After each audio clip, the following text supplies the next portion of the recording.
Planning Board to order. The first thing I would like to do, the meeting agenda stands, I believe, as written, and I would like to ask for a motion to accept the meeting notes. So moved. Second. Second. All in favor? Aye. Very good.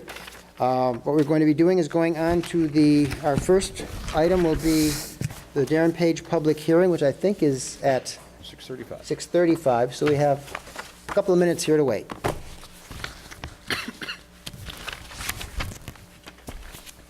What we could do is do the draft seeker thing for Grace Bible. What do you think? No? I'm hearing a lot of Because I'm here a hearing item. Okay. We're not going to do that, I guess, in the next 2.5 minutes, so.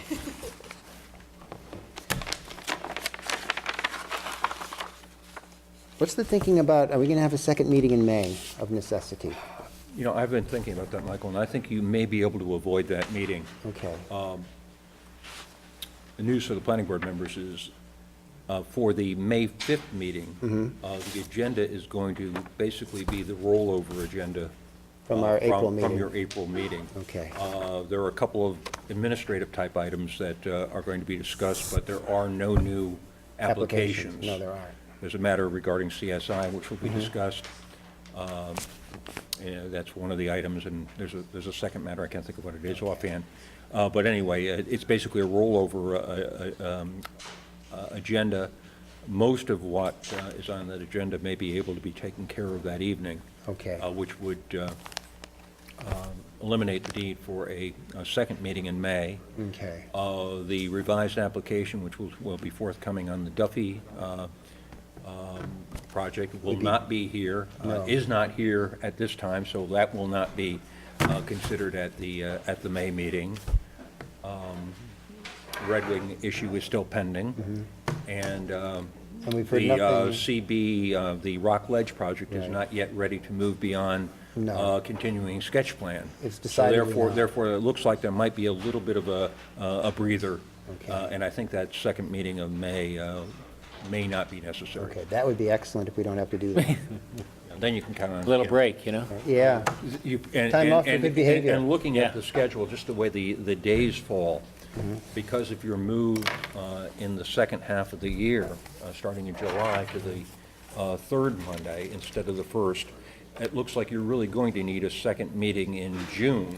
Otherwise, you're going to have like a 6-week gap Yeah. between the June meeting and the July meeting. So I And we would say can't meet- no second meeting in May, but count on a second meeting in June. Okay, okay. So everyone plan accordingly. And I think we're 10, 9, 8, I don't know if that clock's even accurate, I say, Go. but, all right. We have one public hearing tonight, Darren Page, 20 Hutton Street, special use permit and site plan. This is the public hearing on the application for a addition to an existing structure, existing house in Rhine Cliff. A ZBA variance was granted from the 2,300 square foot standard, otherwise applicable to any structure in the Rhine Cliff overlay district. And the one thing we are waiting for, just so everyone understands, we're waiting for a sign-off from our engineer on the stormwater plan that LRC Group prepared. So we will be continuing this public hearing to our May 5th meeting, since we have to hit that, because that was one of the conditions of the variance granted by the ZBA. And unless we have that sign-off, the variance is not valid. So we need that sign-off, so. Okay, so we're just waiting on him, or is he waiting from stuff from us? We're waiting on him. Okay. We're waiting on him. Okay. So if you'd like to present to the public what Can I see this? we're talking about here. Okay. So this is the property, it goes to about here, and then down to this, but this is generally the area that we're talking about. This is the white area here is the existing building, and the shaded areas are the new additions. The river is here, so this is on the back of the house. This is the new proposed fence here with some planting, and then we also have the stormwater basins that were proposed by our engineer. And that is all. Do you want me to read the? Oh, I don't think you need to do that. I think the site visit was reported on at our last meeting, but I think it was Woody. Richard, were you the other one who did the site visit? Richard was there too. You- yeah. Okay, oh, it was you two. Yeah. Would you like to sort of reprise your thoughts about the site, from your site visit? You know, I think one of the things that, where the addition is, it's on the rear of the house, so you really can't see it from, you know, from Rhinecliff at all. You know, I think that was one of the things that we looked at. And then they, you know, they explained about the runoff mitigation plan, but, you know, as you said, that our engineer's looking at that. Right. You know, I just think it's, you know, the addition does make sense, and again, you can't see it from Rhinecliff at all. Richard? Everything Bob said, we brought notes with us and we went through a lot of the stuff, comments from the neighbors, noise and stuff like that. And, you know, one big thing I think everybody in Rhinecliff is concerned about, is water. If anything, this will drain away from the village, the addition. And that's my opinion, and that's where they're building the water, the treatment, yes? So, and there's a pond right below that, so I can't see water being an issue. As far as noise goes, there's a swimming pool there that's existing. Nothing's changing in the front yard. Bathroom, or number of bedrooms are staying the same, so, you know, really doesn't, it's not invasive at all. Okay. Anything else from other members of the board? Okay, members of the public, with wish to comment, what I would ask you to do is raise your hand, I'll call on you, and identify yourself, and I think you need to come up and speak to the microphone so that we can get it all on Panda. So, yes.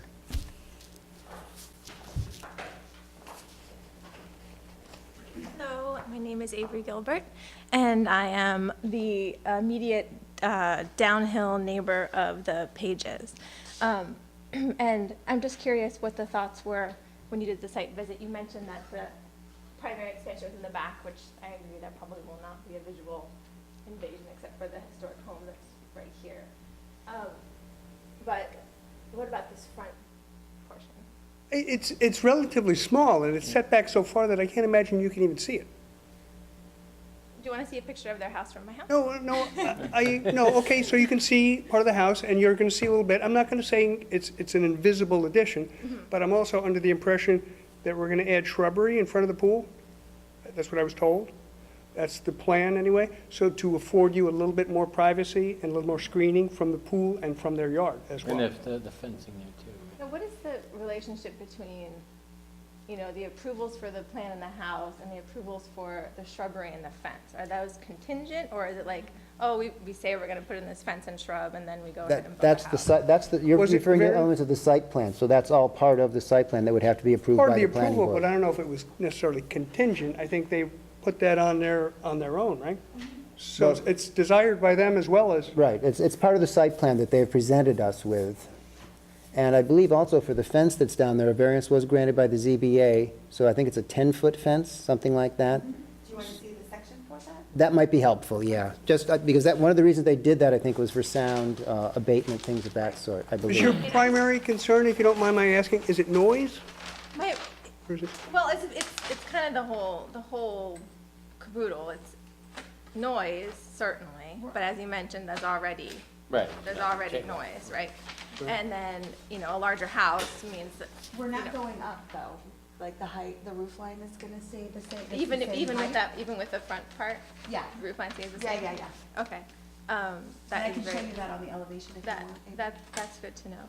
And then, you know, Rhinecliff is a small hamlet of small houses, and there's certain lifestyle that comes with, that comes with that. And all the houses are very close together, and you can see your neighbor, so when you're out on your deck, you're not screaming. But, and my concern with the fence is that the current problem is that they have a pool, and because of the trees, in the winter, in the winter, I can see, you know, it's a very direct view, but in the summer, when the trees leaf out, I think it's easy for the Pages and their guests to be unaware that they are really like right in my house is like, you know, where you're sitting. Yeah, we saw, And yeah. yeah, you see, and then it's easy to not realize that. So my concern, on the one hand, I want a bush and fences to screen, but on the other hand, we have that problem where we're in a tiny hamlet and they are proceeding with a lifestyle that's not cognizant of that, because it looks like it's secluded. And this 5,800 square foot house is, again, you know, the kind of place you might have out in Milan when you have a big estate. and, you know, the parties and everything that comes with that kind of house and everything. So, but yet, this is right in a tiny little Rhinecliff, and there's a reason that we have the square footage limitation in Rhinecliff, you know, to accommodate this very close living. So those are my concerns. The variance has already been granted for the increase in the house size, and I'm really happy that most of the addition will be on the back, but still, the lifestyle that comes with that, and the pool parties, and all of that, I'm not quite sure how, I know that the fence doesn't do anything for sound. We spoke with the sound engineer, the wooden fence doesn't zero to block sound. Psychologically, it might help the downhill neighbors, you know, and also we may see less of the pool pump hanging out. But I'm also concerned about the reverberations from the pool pump off of that fence, because currently it reverberates. The pool pump is located below a stone wall where the fence is, and so the noise, and the pool pump, of course, is located on near our house, not near their house, and so it reverberates off of that rock and becomes louder and louder, and there's the pool and the spa and the waterfall all have, I think, separate pumps.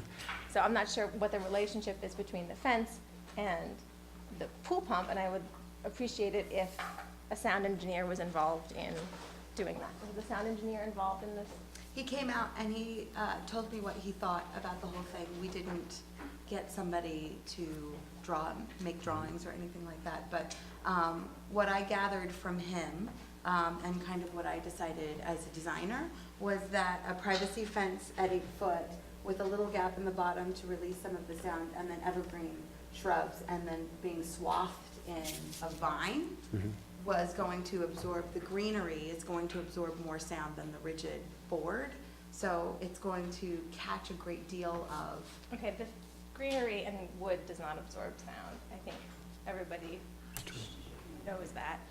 And it would be helpful to hear, I think, from a sound engineer. Does the planning board need to hear from a sound engineer? That would seem to be an appropriate. Typically, Right that's. now, Yeah, right. we have an existing pool, though. Yeah. Yeah. Right. And We're we not- put we're- that But up the there. fence We may put up this- exacerbate that noise. Well, We I- put this up It because bounces you off had of it. asked for privacy. So we added that because you asked for it. But I think Margot, my neighbor, had asked for Margot's that, over and I here. forgot. You're worried that the fence is going to add to the noise? I don't know, because I know, I wouldn't have thought so, but that's what I learned that stone does, is it. I think the thing there, the way to resolve this, I think it is an existing pool, an existing situation, and I think the only way to really resolve it, we do have a noise ordinance in the town, and there's a certain decibel level at the property line, that if that is exceeded, then that is a violation of the town noise ordinance, and then can be enforced. Okay. And probably that's the only way really to address this, is it's a pre-existing condition, Okay. and not subject to this particular application, so I think that that's the only legal way that that can actually be addressed. Okay, so we'll have a noise. If you feel that, thing, and then we'll if have it's from the noise pool thing. pump, from loud parties, anything like that, you would want to report that either to the, whoever, I'm not sure who's, depends if it's the sheriff or the village, whoever it is in the town who's on duty at that point, or even just make the complaint, and the proper person will be sent with a noise meter to take readings at the property line. And if it is indeed in excess of what the law permits, then it is a violation that has to be addressed. Okay. Thank you. Thank you. Michael, to just answer a question that Richard asked, the fence is in fact part of the site plan. Because this area, this location is in the Rhinebeck, the Rhinecliff Overlay District, all site improvements as well as all building improvements are subject to planning board site plan review. Right, but the fence was added by the applicant as opposed to requested by neighbors to say, could you please screen us from them? They're trying to screen themselves from the neighbors at the same time giving you privacy. That's the impression I'm under, maybe I'm wrong. Yeah, I guess But- my point simply is that the inclusion of the fence or the, is in fact subject to approval by the planning board, except for one element of the fence, that is the height of the fence, because the height of the fence does, which exceeds the zoning limit. Sure. Has been authorized Yeah. by the ZBA. I think we were talking about the shrubbery, though. Shrubbery is, yes, part of the site plan. Shrubbery but- is an improvement as part of the site plan, just as the drainage facilities and the building improvements are part of the site plan. What we could do, if we chose to as a board, we could say no fence, no shrubbery, since it is part of the site plan that's been brought to us.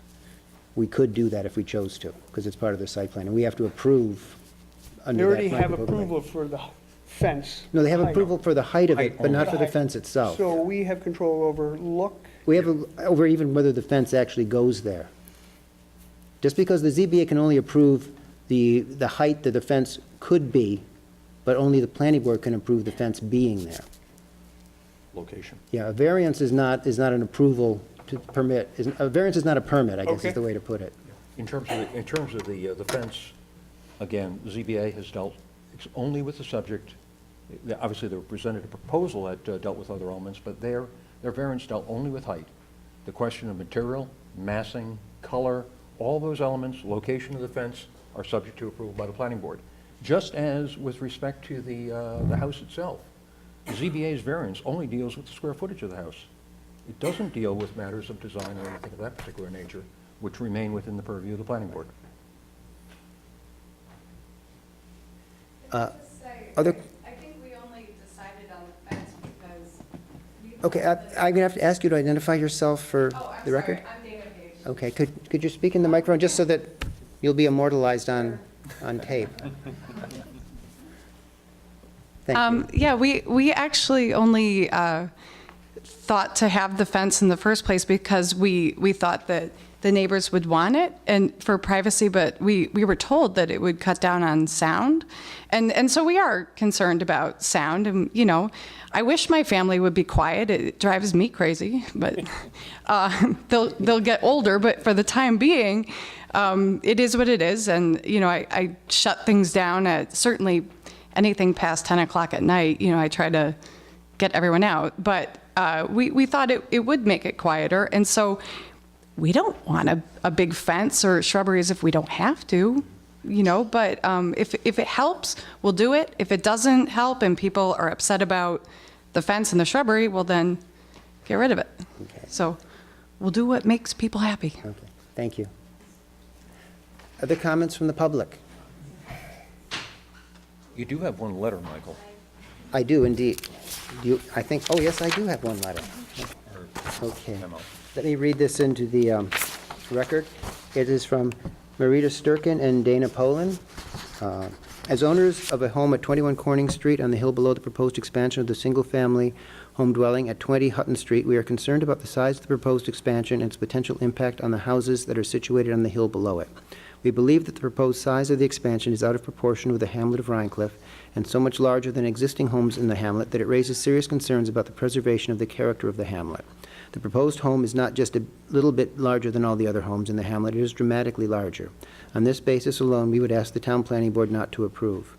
On a potentially more important matter to those of us who reside on the hill below, we have had significant drainage problems on Corning Street that have arisen within the last decade or so. Some neighbors would know the timing of this better. The hill is a veritable river at certain times, and this winter it was a sheet of ice when the rest of the town roads were clear. This created a situation of significant peril to residents. Many of us were unable to walk on the road or to drive on it. We all have drainage issues in our basements necessitating sump pumps and drainage systems.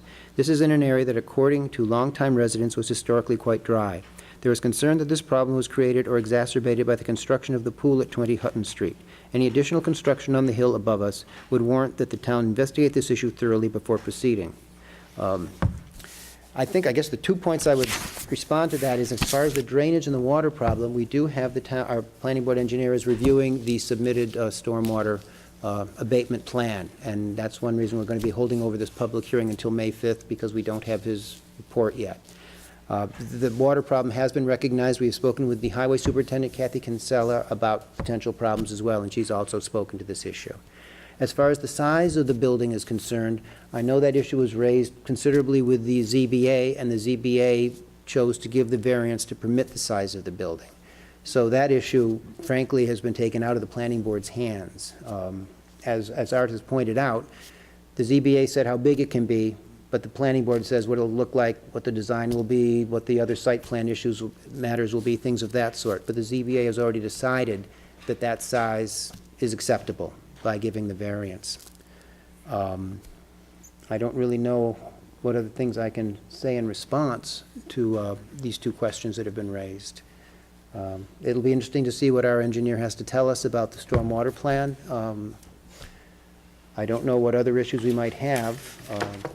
We will be continuing the public hearing. Is anyone else who wishes to speak tonight on this? Yes. Yeah, you do, and you need to use the old microphone. And let us know who you are. I'm down here. I have more questions than anything, and I don't know if I'm just trying to catch up. Do I just address them to you? Well, or- actually, you address them to the board. Okay. And then we will address them.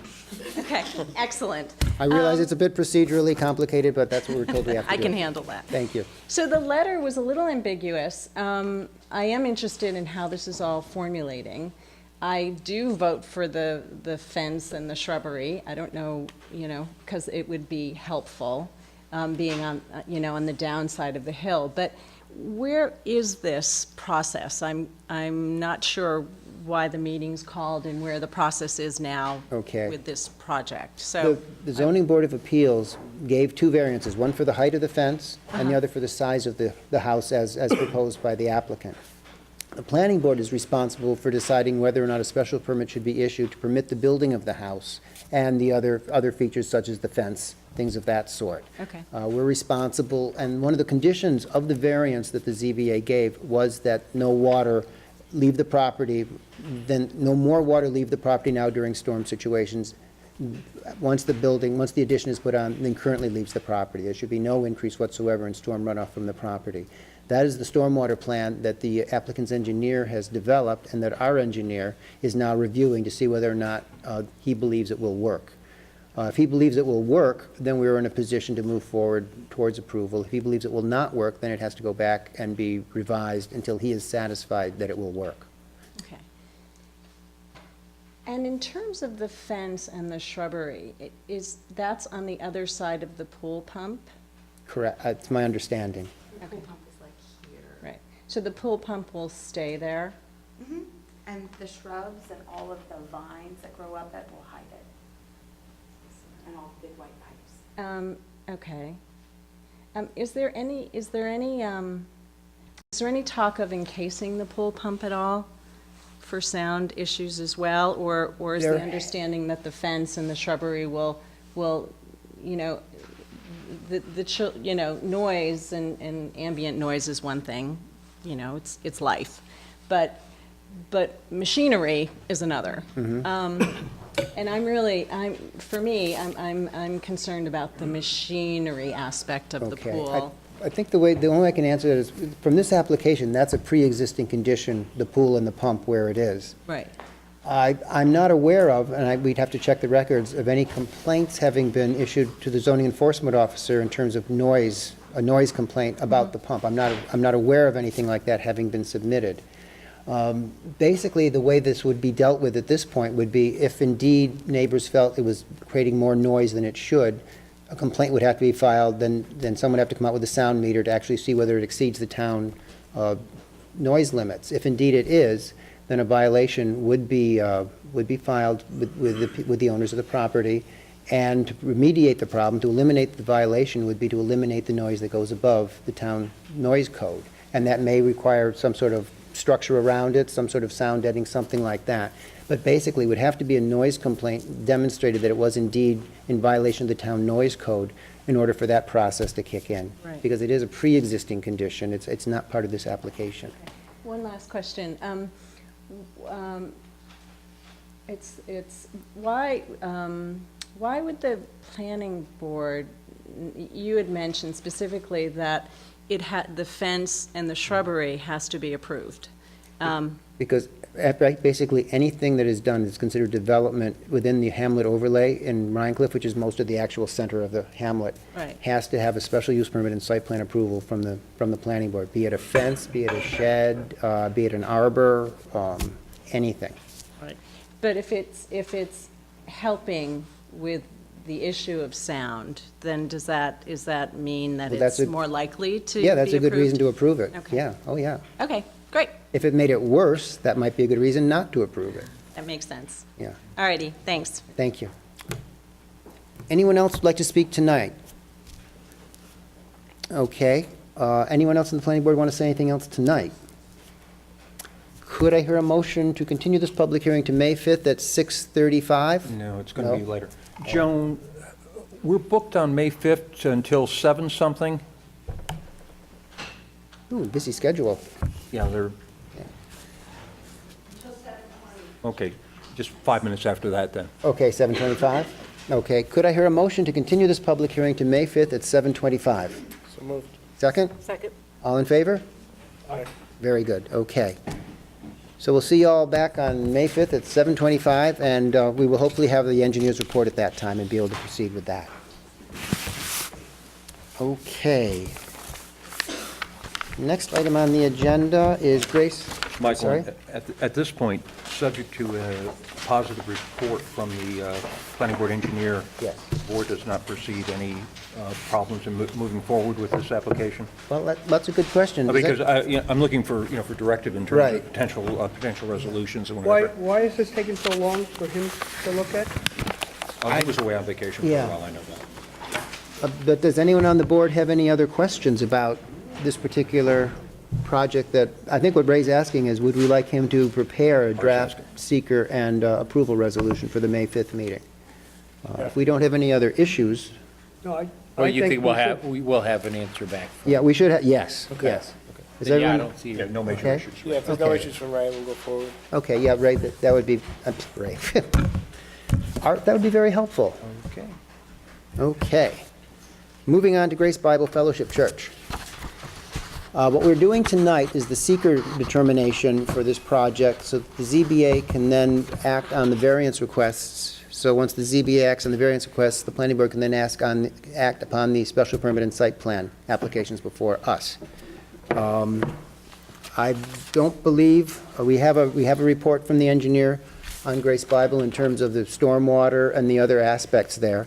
And our engineer has signed off on that project, found no issues there whatsoever. I know when Woody and I did the site visit, we saw no problems there whatsoever. When we had the last, I believe, no public, we didn't have anyone with any problems about that. So we closed, we didn't close the public hearing, because we didn't do seeker yet, right? Right. Right. And Ray, because Ray was undergoing Right. review. And Ray has signed off on both the stormwater report and the details of the site plan. Right. So there's a clean sign off from Ray on the 11th of April, based upon a revised set of plans that were dated Right. the 10th. And there were no other issues. And those plans did include some modifications based upon an earlier Right. review that Ray had completed. So it's gone through 2 reviews by Ray since the last meeting and a revision by LRC. And as I recall, there were no other issues raised at the public hearing, either by members of the board or the public. That being said, it's a type 1 action under seeker because it's right next to the stone church. Yeah, and importantly, as also pointed out in this resolution, you do have what really is a sign-off letter by Parks and Recreation. Yeah. As well as the equivalent of such by New York State DEC. Right. In that DEC simply listed one requirement in this particular case, and that was completion of the work necessary to secure a speedy stormwater permit. Right. And that's the work that LRC did and Ray reviewed. So in other words, I believe we're good to go. Right, and Joan can just fill in the date in the resolution later, the actual verification date on the EAF. But other than that, the resolution, Stands. page 3 is good. So I shall embark upon a reading of the resolution. Okay. You haven't opened the public hearing yet, though. Oh, Maybe, there may be some input. correct. I'm going to open the public hearing on the Grace Bible Church. And members of the planning board, anything you wish to say? Members of the public, anyone who wishes to say anything? Rod, do you wish to say anything? No? In that case, I shall proceed with the seeker determination. The Town of Rhinebeck Planning Board, as duly designated lead agency under seeker, hereby acts as follows within coordinated environmental quality review of a proposed action encompassing applications by Grace Bible Fellowship Church, should have known that was coming, to the Planning Board for special use permit for not-for-profit or other non-commercial outdoor recreation facility or use, applications to the Planning Board for special use permit and site plan review and approval, and applications to the Zoning Board of Appeals for area variances, required minimum setback and required minimum lot area, in the matter of proposed site grading, drainage improvements, and recreational field development, being major excavation on existing church property in the rural countryside RC5 district, and adjacent both to a site on the National Register of Historic Places, the Evangelical Lutheran Church of St. Peter, and lands within a certified agricultural district, all is depicted and/or otherwise described on a site plan prepared by LRC Group and revised to April 10, 2014. 2, a stormwater plan prepared by LRC Group and revised to April No, dated, dated, oh yes, thank you, dated January 21st, 2014. And 3, a wetland permit report prepared by Ecological Solutions dated January 9th, 2014. And 4, a full AF Part 1 verified by it's LRC and so. LRC, right? Okay. On January, we'll get that date, 2014, and additionally subject to 1, a March 13, 2014 review letter from SHPO, 2, on April 3, 2014, review letter from New York State DEC Region 3 Division of Environmental Permits, and 3, an April 11, 2014 sign-off letter from the Planning Board Engineer Morris Associates. 1, determines upon review of the EAF Part 1 and its own completion of the annexed EAF Part 2 in consideration of the criteria for determining significance set forth at Title 6, Part 617.7C NYCRR, the historic preservation policies underlying the National Register property designation, the agricultural protection policies set forth within the New York State Agriculture and Markets Law, and the above cited communications that the proposed action, as described in the applications, will cause no potential significant adverse impact on the environment, and thus issues a negative declaration, determination of non-significance, deeming an environmental impact statement to not be required and stating that such will not be prepared. 2, authorizes the chairman to so execute the full EAF and directs the planning board clerk to distribute and file the full EAF with negative declaration, annotation, and other documentation as may be pertinent to a Type 1 action in the manner set forth within the secret implementing regulations, Title 6, Part 617.12 NYCRR. Could I hear a motion to approve? So moved. Second. Second. Discussion. I'll poll the board. Bob? Aye. Richard? Aye. Jesse? Aye. Sharon? Aye. And I vote aye. So could I hear a motion to close the public hearing? So moved. Second? Second. All in favor? Very good. Direct me to prepare approval resolution. And would we please direct Art to draft an approval resolution for the Yes. special use permit and site plan? We have a motion from Jesse and a second from Bob? Yes. All in favor? Aye. Very good, thank you. So the next steps are the variance with the ZBA, approval by the planning board, and Rod has something to say. No, it was just along that line. Just, I wanted to get Joan's attention. Do we know when, because we're backtracking a bit, when the Right. ZBA hearing is, and do I need to do anything to make sure we're on the agenda for the ZBA? I spoke with Mike West was here a few minutes ago. I don't believe, are meeting again this month, so the one question I had for Art, Are they going to meet before the 5th? no, they're not. So the question I had for Art, could we make as a condition of approval that the variance is approved, that we could still have the approval on our May 5th meeting and vote on that? And one of the conditions would be that the variance is granted, which would then be granted on May 7th, and then as soon as you get the site plan to me to stamp and sign, I Okay. can do it. Yeah. That would be great. You can make what you can do is you can take the action and make the effective date of the special use permits and the effective date of Right. your authorization of site Okay. plan stamping. Right. That's what I was the day concerned after about, the timing and Right. The everything. day after ZBA action. Right. Right. Great. Everyone comfortable with that? Okay, that's what we'll do, so that the approvals we'll do the approval on the 5th. You'll actually get the sort of everything in together on the 7th, and then you'll come in on the 8th with the things for me to stamp and sign, Okay, great. if you want to. Again, just to confirm, do I have to do anything to get on that ZBA agenda? I don't want to No. miss a step here. No, and I will be there, so they know what they have. I've spoken to Michael about it already. He knows what happened, that there was a type 1 and there was a little mix-up. Right. And they're just going to re-verify, reconfirm the action they took at the last meeting. Okay, that's great. all. Thank you. Thank you for doing that. Yeah. So you're all set. All right. Okay. The final item on our agenda this is basically a workshop. This is on the Carolyn Marks Blackwood, 64 Grinnell Street, the subdivision plat and special use permit and site plan approval. This was the discussion. This is not a public hearing at this time. This is a workshop. The public hearing will continue on May 5th. It was continued to May 5th. At this point, the discussion was going to be about a couple of the issues that were raised at that public hearing, in terms of, as I recall, size, view sheds of some of the neighbors, and I believe the ZBA is still considering the variance on size, I believe, of the property? Yes, it's still. That's still before them.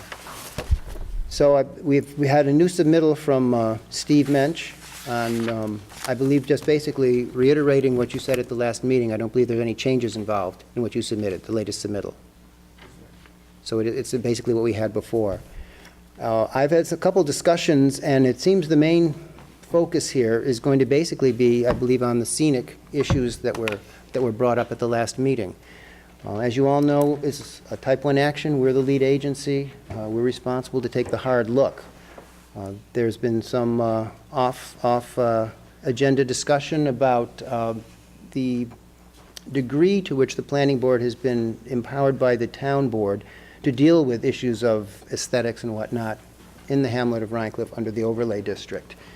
And what I would like to suggest to the town board, to the planning board, is to hire George James, who is a visual impact specialist. He's been working with us on establishing criteria for dealing with the 4 cell tower applications that are going to be coming before us. Some of you may have seen a balloon flying across from the St. Paul's Church the other day, which was apparently, we were not informed about that, but apparently that was in part of one of their studies. I would like to suggest that we have George James give us his view on how we should approach this, and possibly take a look at what's being proposed so that we can have an outside and objective view from someone who actually deals with this and see how this would fit into the Rhinecliff requirements that we're supposed to be following in terms of massing, aesthetics, architecture, and basically the scenic value of that area, given the designations, both landmark and scenic designations. So that's what I came to say. Members of the planning board. I'm concerned that this is setting a precedent, so whenever we have anyone in Rhinecliff renovate one of the homes, we're going to step in and give them our visual and architectural opinion? We're required by the law to do precisely that. Yes. What, I guess I'm not familiar with the part of the zoning law that tells us. It's in Article 6, it's the Rhinecliff overlay, it's a special use permit. That's why the special use permit's required to do this in the hamlet of Rhinecliff. It's not required if we were doing it at your house or my house, Now, it what would not be are our required. limitations or Well, basically, you just, requirements? you have to read what the law says. I guess, Well, the most glaring requirement is to uphold the 300 square foot standard. That's number one. Everything else relates to design. I can, The one technical standard that, an objective technical standard is the 2,300 square foot rule. Right, which is part of the variance that they're applying for. What I So can we're not- do is. You're asking what the standard Right, is. If you so want, I'm I can read- architecturally. I can read them to you, the objectives in the law. I think it would be important Why for did I us. do that? Yeah, no, Okay. And it's under the Rhinecliff Overlay District, it's in Article 6 Special Use Permits. All proposed development and redevelopment within the boundaries of the Rhinecliff Overlay District shall be consistent with the following objectives, and I might emphasize it says shall. A, protect and preserve Rhinecliff's architecture and pattern of design while simultaneously improving hamlet amenities. B, continue the existing residential character of the hamlet with special attention given to architectural design, lighting, landscaping, streetscapes, pedestrian amenities, and signage. C, promote greater pedestrian safety while allowing for continued but more restricted traffic movements, providing shared means of ingress and egress to developing properties. Ensure that existing hamlet streets are not widened, but rather maintained as rural thoroughfares. Implement traffic calming measures which designate pedestrian comfort as a primary consideration of all hamlet streets. Resolve design conflicts between vehicular and pedestrian movements in favor of the pedestrian. Ensure safe, attractive streetscapes and pedestrian amenities by providing pedestrian-scale lighting, streets, trees, and landscaping along sidewalks. In the business district, providing street furniture such as benches and trash receptacles where appropriate. Maintaining parking as a buffer between pedestrians and moving vehicles, both on-street and in parking lots. And enhancing pedestrian street crossings with articulated pavers, bump outs, raised crosswalks, and other traffic calming measures. Improve the visual characteristics of the hamlet by implementing landscaping standards. Landscaping should enhance views from the hamlet to the Hudson River and Catskill Mountains beyond. Improve the overall quality of the hamlet by carefully reviewing all signage and lighting fixtures so that they are of an appropriate size and scale and aesthetically designed. Design the height of new buildings to be consistent with that of neighboring buildings. Design roofs to be sympathetic with the vernacular architecture. Utilize traditional building materials. Limit the square footage of new dwelling and the expansion of existing ones to prevent oversized, out-of-character homes in order to maintain the most desirable characteristics of the hamlet and prevent alteration of the historic character of Rhinecliff. Prevent the building of second or third story additions to a 1- or 2-story building when it would result in a structure which is out of character with the buildings surrounding it or results in a visual intrusion of a neighboring property.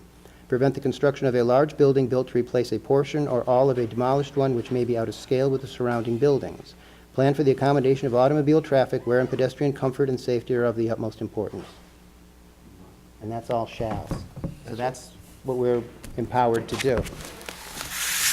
Since it says shall, that's what we're required Yeah, no, I to know do. it says shall, but they're also, there's a lot of gray area there. I agree. Shall exercise and conform following the existing patterns. I agree. So when something happens down there, a new pattern is established. We have a lot of little houses that get Those- renovated. So if I have this little tiny house, should we be asking them, please bring it up so that it fits the profile of the street? And please put these windows? I mean, we're getting into architectural design at that point. Those are, what Michael read, however, were the general objectives of the overlay district. Those are not the technical standards. The technical standards are repeated in the next section where the use and bulk regulations Should I for, read those? I think it would be instructive because it deals with the whole package. Now, your numbering is, you've got the other version of the code. I can get the other one. But it's the B, Page 320, right? It depends on which version of the code you have. yeah. The verbiage is all the same, but the format is Yeah, entirely what different. you've got here, so you've got these regulations, and then you've got the guidelines for additions to existing structures and the objectives for new construction. I mean, it's spelled out, and it does get more, Right. it does get more specific. Right, my question though is, I mean, we have 3 new places going up right on that street. So they're in the process right now, 2 actually new. They're in the process of building one now. Or did we do visual impact? Are we doing architectural evaluations on Richard Kopashansky's? It wasn't felt, given where his is located down in that dell, no one's going to see it, and it wasn't obstructing anyone's neighbor's views or anything of that sort. So it's, I think you have to realize anything on the river that is going to potentially obstruct views of the river from other neighbors, pedestrians, things like that, is going to be of a greater significance in terms of visual impact than something built down in a little gully that. So we're not fair. just saying because it's Rhinecliff, we have to go through this process? Yeah, that's, I mean, that's fair. There's going to be more, it's more important to make sure that those are, yeah. I mean, let's face it, I mean, we've had people come in and want to put a fence up just to protect their kids, and they've had to go through the special use and the site plan just to put up a fence. Any development in Rhinecliff within the Hamlet Overlay District has to have a special use permit and site plan. There's the reference in the code. This one? Yeah, it's those. Okay. So this is why I'm recommending we get someone who's, this is a professional in this field to guide us in this specific part, because it seems the scenic part is the most important. That's what most people are concerned about. I know other people are concerned about the size of the building. I've heard that as well, massing, things of that sort. But I think it's safe to say the primary concern is the views.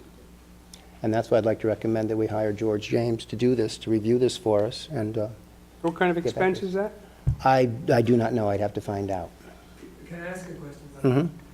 Well, what is his training that he should be able to pass judgment on architectural style? I think it's far more than just architectural style. I can get you his entire resume and the information. He's been highly recommended to us. I know he's worked with John Lyons, our attorney. He's worked with a number of communities in terms of visual impact projects. He was the one who worked with the city of Kingston on the Landings project in terms of the site impacts and things of that sort, the one that's right across from Rhinecliff. I think you're familiar with that one. Okay. So he has considerable experience dealing with visual impact issues on the Hudson River. So, Michael, I don't believe you suggested that George, who I do not know, coincidentally, would deal with the issue of architectural style No, anyway. no. The issue at hand was the question of visual impact or visual intrusion, or Right. whatever however you want to term that, not the question of architectural style. that's what he basically deals with. So he'd be saying where you can see it from? Where you can see it from, what would the impact be upon the current visions of, the current scenic views of the river, of the mountains, things like that. When I went over there today, I went over to look at, the posts being put up and whatnot. And it seemed to me, I hope everyone else on the planning board was able to get over there to look at that with the posts up. So it seemed to me that basically from Harry's house to the edge of your current house, the part that's going to be restored, it's going to be like a wall there between the structures and the hedge that you're proposing. It's just that whole area is going to be blocked out from Grinnell Street, both from neighbors, from anyone walking up and down Grinnell Street. And I think that is a potentially serious impact. Yes. I think that you're right, that it is an impact, and that between the garage and the house that's there now is going to be impacted. But that's not like the primo view. The Primo view is over to the north. And in exchange for being able to do that, what I'm willing to do is to forego my right to build something on that wonderful piece of property. And in essence, leave it open in perpetuity, so that when people are walking down the street, they can have that view. And I appreciate that. There's an exchange going on. It's not just like blocking out a view. It's blocking out the lesser view and giving a greater view. And it's a, you know, I'm not saying it's a sacrifice, because I want to share that view with people on the road. But it is, if I were a developer, you know, and I didn't care so much, No. it would be something that we would be discussing. And that's very much appreciated. My concern here is that we have an objective opinion from someone who does this professionally, knows what the standards are, he can guide us. You know, we don't. I know that I've had some conversations about the qualifications of the planning board to make these sorts of decisions and their ability. None of us are professionals in this field.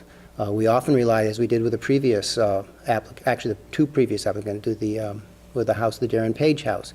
We have an engineer telling us whether or not the variance requirements for the stormwater abatement plan are going to be appropriate, are actually going to function and actually meet the requirement that the ZBA placed upon that variance. We're not making that decision ourselves. And it's the same as this case here. I would like, personally, I would feel more comfortable having someone who does this and has done this professionally and has considerable experience doing it on the Hudson River be able to advise us on what we should be looking for, what is not important, what we should not be worrying about. That's just my own feeling. I would feel much more comfortable. And Joseph, I'd call on you, but it's not a public hearing. I'm sorry. The public hearing will be continued on May 5th, and then the public will certainly be free to comment. But that's why I would like to have this gentleman come in and advise us on what we should be looking for, what we should not be bothering looking for, whether or not he feels it is of any significance, this concern. So if we do this, when do you think he would have this report by? I think he could do it fairly quickly. He would certainly by May 5th, Oh, he absolutely. would, okay. Because Absolutely. that would be imperative. And if he doesn't have it by May, if he can't do it by May 5th, then I think if the planning board feels this way, we would say that we would go ahead without his opinion. If he can't do it and tells me he can't do it, then we wouldn't hire him to do it. Then it would be up to the planning board to make the determination of what they feel is significant and not significant within our own experience. I think everyone here did. I'm pretty sure Woody and Melody have also. They're not here tonight, but I'm pretty sure everyone has gone there. Yes. Woody was there. Was he there with the posts up, though? Oh, I'm not sure. Oh, I know for that, but then the posts were up a day or two later, as I recall. They weren't there for the original site visit, were they? So whether they returned or not, I assume they did. I do not know. I'll find out. And the posts are still there, so they can certainly go out there. They just couldn't be here tonight. So that's my proposal to the planning board. I have no problem with that, provided there's not an exorbitant cost involved, because I firmly believe that by doing this, the next door neighbor goes to make an alteration on their house and put in some shrubs, the neighbor's going to say, well, we have to have a visual impact study done on this. Well, What's to stop us from saying, yes, you're right, we should? That's just as important as this. If we believe that they're right, that we should, we would do that. If we do not believe that they're right, that should happen, it's our decision, and we take the flak for that decision. It's our responsibility ultimately to make the decision. For better or for worse, it's our decision. We have never used this gentleman before. Not, the planning board as a whole has not. He has given us guidelines about how to deal with the cell towers, the questions to ask them, which we've provided to It AT&T. just seems like apples and oranges. That's another whole, Cell towers and big Yeah. complexes on the river, it's just, this is a single house. Well, I am assuming that he has considerable experience in this different Is it field. fair to So say maybe we should ask, have you consulted on a single homeowner type impact? I can certainly corridor? ask him that. I can It'll certainly just be ask him that. For a interesting to see municipality. what he comes up with and Right. how much it's going to cost. And what the guidelines are going to be. Basically, I would assume anyone in his field would be able to come up with guidelines. This is what you're looking for. You're going to provide him with the zoning law, that part of the special use permit law. And for him to say, this is what we have to deal with. How do you suggest we go about it? Could we reach out to like Hudsonia or something, or other groups? Nothing like Hudsonia, none of those are visual. This is strictly a visual impact issue as opposed to a habitat or a environmental other than, visual environment. So is it, is the ultimate goal is for him to make suggestions on how to redesign? Or the- what he thinks actually we should be looking at as issues here, whether he feels it is an issue or not. I think that's the crux of the question right now. I think that the applicant feels it probably isn't. I think Richard's, not I don't, sure. having been there, I met 3 or 4 of the neighbors, I talked to them. I went right out on the very edge of the cliff, from the Haywards all the way down to where I couldn't cross that little ugly white fence that I wish somebody would take down because it takes away from that nice park right there. But I walked the whole thing. I mean, it's a beautiful piece of property. But I think, my preference is, it's not even about the house, it's about preserving that third space. That is just, it's yeah. panoramic. You throw a bench in there for me and let the public sit down, and then you got me totally sold. But I think that's the dramatic, and I walked right out on the edge. No, I walked out there too, and it is beautiful. It's incredible. But we are tasked under seeker to take the hard look. And part of the hard look is Visual a impact. scenic, and let's say the key here is visual impact, like it or not. It is visual impact. It is. I stood across the street, and I want to say, you're Kathleen? Catherine, I'm sorry.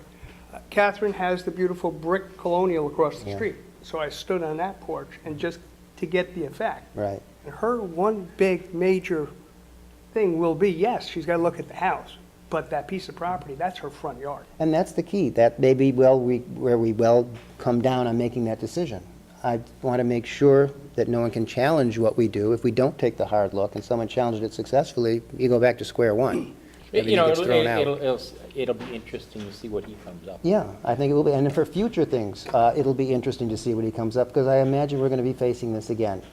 We have a lot of scenic areas in this community, and a lot of times, when we were doing the thing with, over there between Wilderstein and Wildercliff, part of the questions were about historic structures. Are you going to see in here? Am I going to have to see into your place? And all that sort of stuff. So it does keep coming up in these areas. So what I'd like to do is have your approval to contact him about this. I'll find out what it costs you. Would you like to set a cost limit on what you feel would be We appropriate? know where to begin. I think we should just find out, A, what his costs are, and what, he might say, no, I don't do that.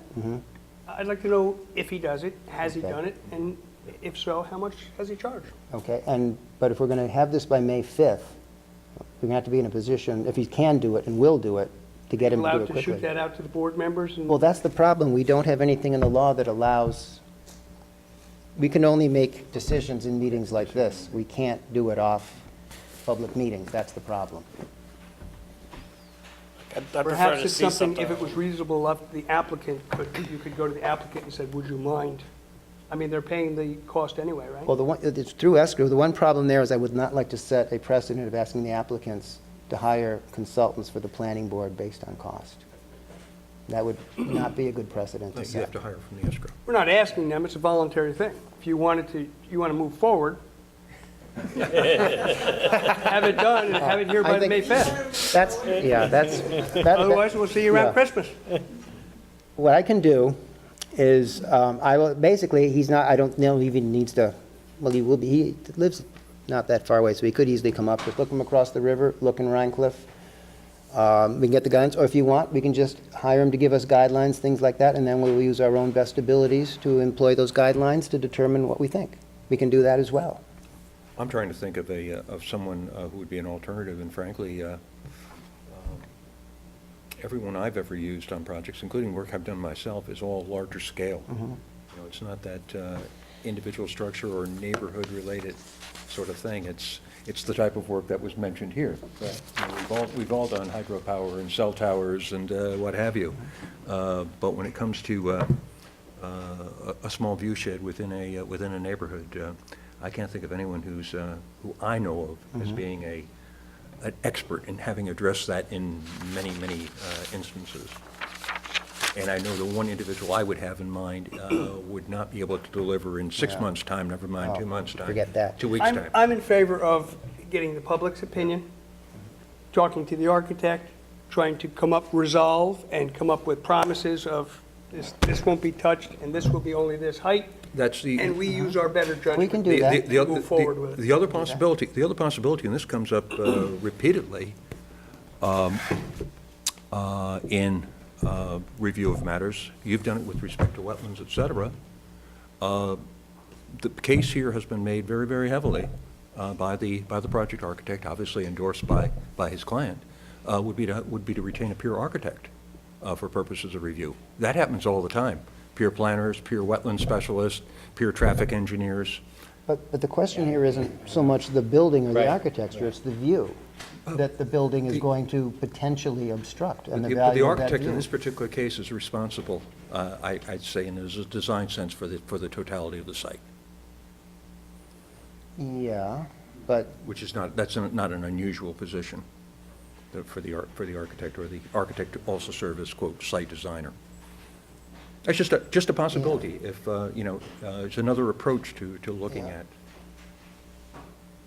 well, It seems to me that if you hire someone who's supposed to, I guess, quantify or identify the impact,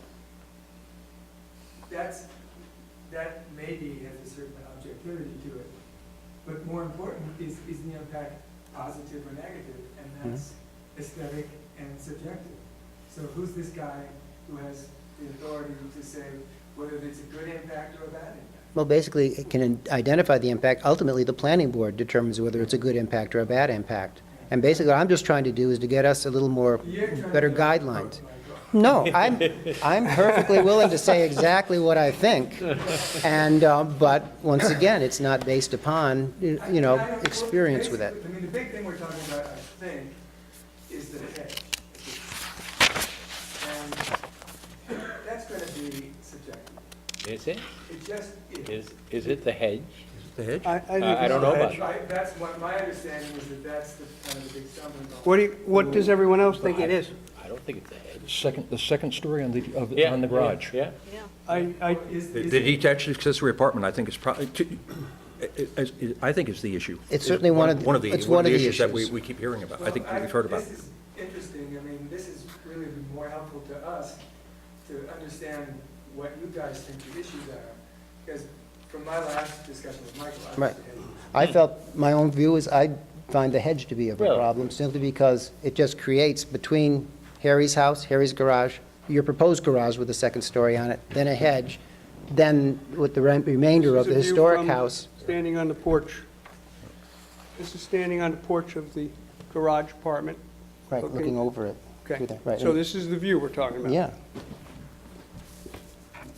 I had something else in here. Because it is, I thought the it's misleading. neighbors had brought up the That's second. one story now. Yeah. Yeah. This is one That was story, part but of it. And I thought there's a tree line between them. Even higher than the garage is the house beyond that. Yeah. It's not an unobstructed view that we're talking about here. No, but I, helps the view when it cuts down the square footage. In the last meeting, you said, is it okay if we go on the property and we Right. go on the porch? Oh, I'm and sorry. And we look at everything? Yes. A few of them in there, Is Flo. there any way that the board can call a meeting at the property and actually, like, go through it, we all go through If- it together? if we do that, though, we have to invite the public to join us, because it has to be a public meeting. Or you could do two at a time. It still has to be a public, just as tonight's is, everyone here, they're not speaking, but they're here to listen. So we can't, the planning board, that's the other problem, why we also can't vote on something outside of a public meeting. Well, I'm not talking about voting, I'm just talking about looking and then having the discussion That's- about what you saw. Well, that's why we had, that would have to be, that's why we broke it up into groups of 2 or 3. We can't have a quorum come without declaring it as a public meeting. By law, we can't do that. And it does create problems, there's no question. Well, I mean, can we break it up into like 2 or 3 groups and organize, walkthroughs? That we could do, That really should happen anyway. I mean, like, that's sort of what I thought was gonna happen today. Okay, that we well, all were gonna come. no, I yeah. guess it was my misunderstanding. But couldn't we, like, break the board up and, like, literally go on both properties and see, like, firsthand We, what we're talking well, that's really up to all of you guys. I'm on board with that because it's just very different being there to see how And I was there today. dramatic. the And views went are. over and walked through the properties and looked. I spent quite a bit of time a couple of years ago with Harry up on his porch, on another Rhine Cliff matter, and I'm very well aware of his views from that porch. You know, I'm fully aware of those. So, You know, there are two buildings on the north side of the current apartment. The shades are always drawn. The venetian blinds are never raised. They have no privacy on that side. Well- So, and we're blocking out windows that aren't used anyway. well, that was, one of the questions was from the garage, was from the apartment, the garage apartment of Harry's apartment. The other was from his boat view up north from sitting on his porch, I think that his from area. the porch with that big panoramic window, I think that's the one that is the important one in the garage apartment. The You're panoramic. probably right. I That's imagine the- you're probably that's right. the key one, and I think that that's what you have to look at. I mean, you have to look at the whole thing in order to really understand, because like in theory, it sounds so, you can't do it by theory, you have to see it. No, I agree. I completely agree. And how do the rest of you feel about doing it this way? It would be probably, well, someone's going to be left out because we have 7 members. I think it would be a great idea, but I also think we should incorporate with the permission of the homeowner to be able to go across the street, stand on their porch, so we get fully grasp what it looks like and what it's, you can visually look, this is where that's gonna be, this is their view. Just so, because that's what we're talking about. We're talking about the whole neighborhood. Vacation, right? Oh. So you don't have a problem. Had we had these plans in place 30 years ago, the garage, what we're talking about, blocking the view, probably wouldn't have gone up, right? Also, there's That's one certainly other not an attractive little fly in the ointment that's come up from SHPO that I was not aware of, and I don't think they're correct. They believe that that garage is a contributing structure to the, I don't believe it is either, but they've, In fact, yeah. I submitted it to you. I know you did. SHPO sent us a letter saying they think it is. We've got to straighten that out with them, Well, because they say it is. seems so, would that- No, I agree, but we've got to straighten that out with them. We don't want them getting, Well, it's in the book, no, I agree, it's right now. I agree. But I need a different letter from them, not claiming it's a contributing structure. Well, I would like to know from you guys, is that the issue, or is that the main issue? I mean, if, I think the two issues have been the second story of the garage, yeah, and at least from my standpoint, the hedge, just because it creates, to me, just a monolithic wall up there along Grinnell Street. Those are the things that I was most concerned about. The architecture, things like that, I'm concerned about the scenic view of people passing by, neighbors. I would just like to put in something about living there, and it's very unprivate, and because everything's so close to the road. And I would just love to have a little privacy somewhere there, and that's where the hedge comes in, and that's where the trade-off for leaving the land open to the north comes in. The Haywood, I went to visit Harry and Ann the other day. We had a really nice talk. I got the feeling that their scariest thing was that they were gonna be looking at a stucco wall. And they didn't understand that we were gonna be putting foliage there. And then they said, well, how if the foliage grows too tall? And I said, I will promise you that I will keep it to the roof level so that you can look over the roof. But I just, even in the last few weeks, a lot of the foliage that divides our two properties has been cut down. I guess that's their prerogative to do that. It hasn't been like that for 8 years. And I feel like they can look into my house now. I mean, I can see their pool for the first time since I've been there. And I do need privacy. I guess- Like everywhere, and there's plenty of hedges around. Yeah, I guess the thing I would have to sort of state, I think we got this with Mr. Page's application, as people were saying, in Rhine Cliff, houses are very close together. There isn't a lot of privacy. It's the nature of living in Rhine Cliff. I mean, for privacy, which I agree, I value very highly. You live away from the village, away from the hamlet, you live way out in the woods, basically, and then that's part of a choice one has to make. There's ways of being private. I think there's ways of doing it so that you can have privacy and also not ruin the view. Well, that's what we need to try and work I think towards. that what I'm saying to you is that our thinking was that we would trade off the best view in the whole world for piece of privacy. I mean, Well, I'm getting the impression from the planning board that you sort of don't feel we need to hire someone to think we advise need us to. on this. I don't- You're gonna, you feel comfortable, we will make this determination ourselves. But I would like to, not force, but ask everyone to arrange a visit down Yeah, there. I think that, But as a, in groups of 3. sure. Correct? Because I went by, I didn't actually go to Oh, yeah, you the gotta get out. neighbors, yeah. You gotta, Oh, you I gotta walk stopped, out. parked, and walked all over the place. Park, what's that? I stopped, parked, and walked all over the place. I parked right in your driveway. I knocked on the door.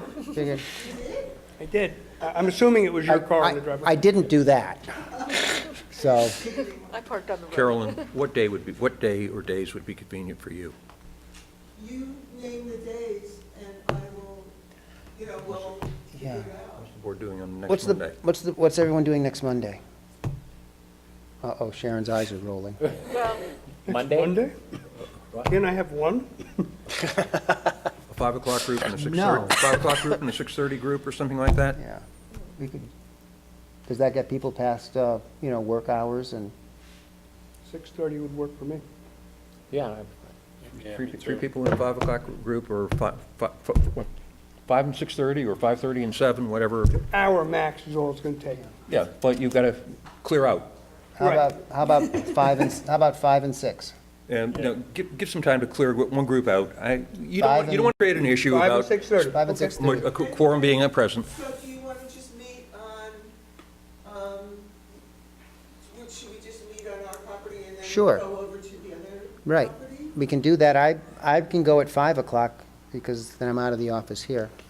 Why don't, you have our email address? Right. I just like to nail people down right now so they can't get away. Richard's just going for 6:30. And I'll do 5. I'll do 5. Okay. Monday, you said Monday, right? Monday. Monday. Okay, everyone, I'll do 5. okay, I got Sharon, Bob, and I'll do 5. Because I'm 6:30. Jesse, Richard, and I think Woody will be back then. Nellie's still going to be on vacation. She's, could do the 6:30. And this will be next Monday. And do we need to check with the Haywoods, or you think they're fine? Okay. You'll arrange who's going to do that? I could do it, if you would like to ask, possibly as a neighbor, because you're trying to, ameliorate any issues they have, things like that. You've asked the planning board to do this, would it be all right? And I think coming from, Excuse me, if you want to get inside the apartment, which would be ideal, you definitely would have to check with the Haywards. They've already given their Permission. Right. But I think you might want to warn them that this is going to happen, that people are going to be there. I think so too. I think so too. And we'll do that next, and The hearing continues on the hearing May 5th. continues That's on already May 5th. scheduled. We've already rescheduled that. And we can go over these different issues. And we will not bring in a consultant on this. You'll have to trust our judgment. You're going to just rely upon your planning consultant, who will join. I'll join in one or both of the groups next Monday. And I guess you'll rely upon upon the guy who elected not to practice architecture. I don't know if Stephen's aware of that. I'm an architectural graduate who elected not to practice nuts and bolts of architecture. Yeah, I'm an RPI grad. He went into an honest line of work. Will we have What can you access to say? your house? Can we walk on the porch, not around it or anything? Okay. Because And the- that would be great. And the I think it's groups will be there valuable. at 5 and 6:30. I think this is a step forward, Good step forward. yeah. Yeah. And we can, And then the next night will be the public hearing. May 5th, Oh, yeah. but- Next Monday. May 5th. It'll be a week, yes. The Correct. problem that the planning board will have that night procedurally is that the ZBA will not have acted, because I believe the ZBA is not meeting until the 7th. Yes. Right. So just, But we would do, if we were comfortable, we could do seeker on the 5th. You could- Because if we don't do it, the exactly. ZBA cannot act on the 7th. precisely. I'm not going to make that mistake again. Well, I probably will, but. Well, is it permitted to kind of, would help me to think about it if I understood better what the issues are. The Apparently for you, the hedges Yes. are the issue. Right. For others, the garage is the big issue. That's what I thought. Am I getting that nobody has a real issue with the pavilion, you know what I'm referring to? So we must be read now. Yeah. We'll need to discuss it, just because what I read to you from the law and what's in the law about vernacular architecture and all that, we need to discuss that. But the significance of that versus, view preservation, things like that, it all has to be, it's something we all try to balance. Everything is not going to be accomplished. Every objective on that list obviously cannot be met by any project. Even, I just might point out that in what you read, some of the stuff is subjective and some. Oh, I agree. Is not. It says shall, but it Yeah. says, like, it says the roofs shall relate. Right. So that's a subjective. Of course it is, but it's nonetheless, we've been tasked with making that determination by the law. And then when you go on to the guidelines, which is what Art was doing, those are guidelines. Those are shall. Those are guidelines. There may have been a shall or two No, in there, there's but no we'll go Yeah, through those are that. guidelines. The later sections are a little more specific, and I think may have a couple of shalls. One, just something to throw out. Might the garage and the accessory apartment be developable as a one-story structure? A little more footprint, but Well, that's a first thought that I had about the, well, my first thought was the matter of foregoing the accessory apartment because of the visual issue as well as the amount of square footage, overall square footage that's involved. And then my second thought was, might the garage and the accessory apartment be developed as a one-story structure? As a what? One-story structure. Why the apartment above the garage? To keep it smaller. yeah, Yeah. that was just because we wanted to stick with the footprint. Yeah. I guess that's, That's something to, if Right. you're looking for something to explore, that's, if the footprint expanded, I mean, you're going to have the square footage, as we had the discussion already about space. Whether it's on one story or two, from that variance standpoint. Why don't you look at it? Absolutely, no, absolutely. I think Art's just throwing it out as a possible, if this is, it remains a major sticking point, is it a possibility to look at? So you're talking about keeping the same square footage? Correct. Square footage. Correct. Square That footage, doesn't yeah. change. Correct. It would be, But reducing the, the What's height, the the square scale footage of of that improvement. 650 square feet, 655 as it's drawn. You wouldn't, if we did that, we'd have to make it a much smaller apartment. I think, which is something Carol and I would, that would be fine with me. Well, among other things, you'd forego the variance, I think, is associated with the apartment, right? Because the apartment is subject to a variance for its square footage, if I'm not mistaken. Well, it's only 5 feet over, so we could Oh, easily. is that all it's over? I knew it was over by some amount. Oh, no, I'm sorry. It's I'm over by sorry. 210 square feet, right? Sorry, you're right. It's 860 versus 650. You're right. So that's what that was my thought, to back the accessory down or back the size of the garage down, instead of my pickup trucks, smart cars or something. Well, there is that, just something to consider, but no, not to be decided tonight, obviously, but just ways to try and, mitigate the concerns if they do indeed seem to be of primary importance. So we're going to have this site visit, and Yep. then on this. On May 5th, on the 5th, we're going to have another public, the public hearing will reconvene, yes. and at that, what is likely to happen? We will continue to take public comment. We will discuss amongst ourselves, since we're not legally supposed to discuss amongst ourselves what we see Monday as a group. We can do it by twos, I guess. But, and the planning board will be having a discussion of what they saw, what they think, what they feel needs to be addressed, what they feel perhaps is not of such significance to be addressed at that public hearing, yes. And then there'll be an opportunity for us to respond to it. Yes, it will be a public hearing. It'll be a public You hearing. may be in a position to want to offer something based Yes. upon those 2 visits you've had with the planning board in the field. And Well, the, that's why I'm trying to, Yeah. if I had a better sense, Yeah. I'd be better able to have something to offer. yeah. If I knew what people were having to do this project. And I think that's, Well, I think you had a bit of a sense from the last public hearing of what people were saying, right? Well, I had. And the letters I had and- an impression from the public, but I didn't get any impression from the board. well, that, you're not supposed to at a public hearing No, I like that. understand that, but it's the board that's involved, not the public, Right. so. That's I true. Get a sense of your disposition. And you will get it because that's the opportunity we're going to have as a board to discuss what we see this coming Monday night. And so that's when we'll be able to have those discussions and raise what our different concerns are and talk amongst ourselves and see whether or not any of them rise to the level of, possibly saying, no, we can't grant the permit, something like that. Okay. You're not such bad guys after all. We have our moments.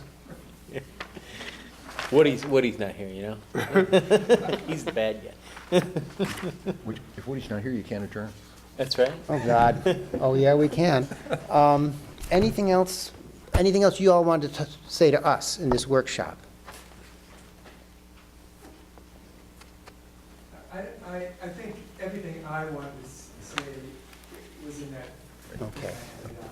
Okay. Those are those are that's what I understood to be, I addressed 3 questions, Yes. right? And that's what I understand to be the 3 issues. Okay. And I shot my wad. Okay. Okay. Anything else you'd like to say tonight? Okay.